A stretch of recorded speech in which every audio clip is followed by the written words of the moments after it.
Korea जिले में uniform civil code को लेकर सर्व आदिवासी समाज के द्वारा रैली निकालकर विरोध किया गया, जिसमें सर्व आदिवासी समाज के लोग कलेक्ट्रेट कार्यालय तक रैली निकाले और राष्ट्रपति के नाम अपर कलेक्टर को ज्ञापन सौंपा।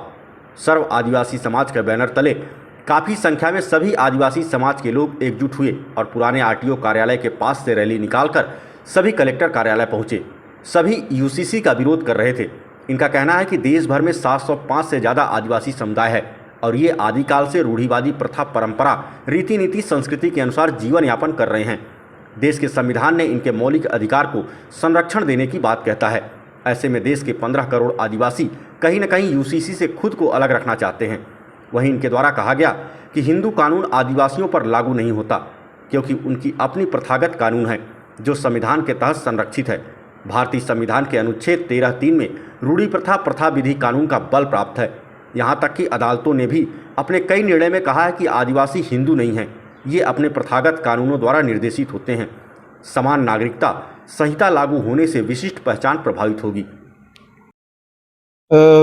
14 जून को एक सर्कुलर जारी किया, जिसके तहत में उनका पूरे देशवासियों से समान नागरिक संहिता के संबंध में विचार मांग रहे थे, पक्ष और विपक्ष में। इसी के संबंध में सर्व आदिवासी समाज के द्वारा उसका विरोध करते हुए हम लोगों ने अपना पक्ष ज्ञापन सौंपा राष्ट्रपति और आयोग के अध्यक्ष के नाम पे।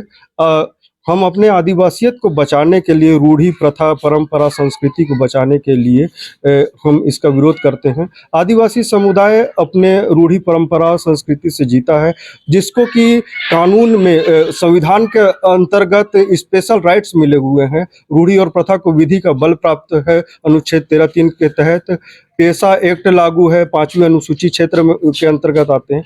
इससे हमारे जमीन को गैर जनजाति वर्ग को खरीदने में सहायता मिलने लगेगी। वर्तमान में आदिवासी क्षेत्रों में जमीन को खरीदी बिक्री नहीं की जा सकती।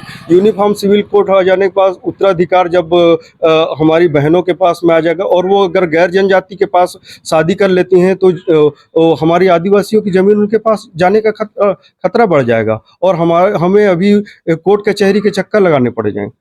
और जैसा कि इसमें बोला है तलाक को भी लाने का है, तो आदिवासियों में तो तलाक होता ही नहीं, छोड़ छुट्टी होता है। दो समुदाय, दो गांव के लोग ग्राम सभा के माध्यम से आपस में बैठकर तत्काल उसको फैसला सुनाने की परंपरा है। हमारा तलाक कोर्ट में नहीं जाता है, कोर्ट कचहरी से हमको तलाक नहीं मिलता।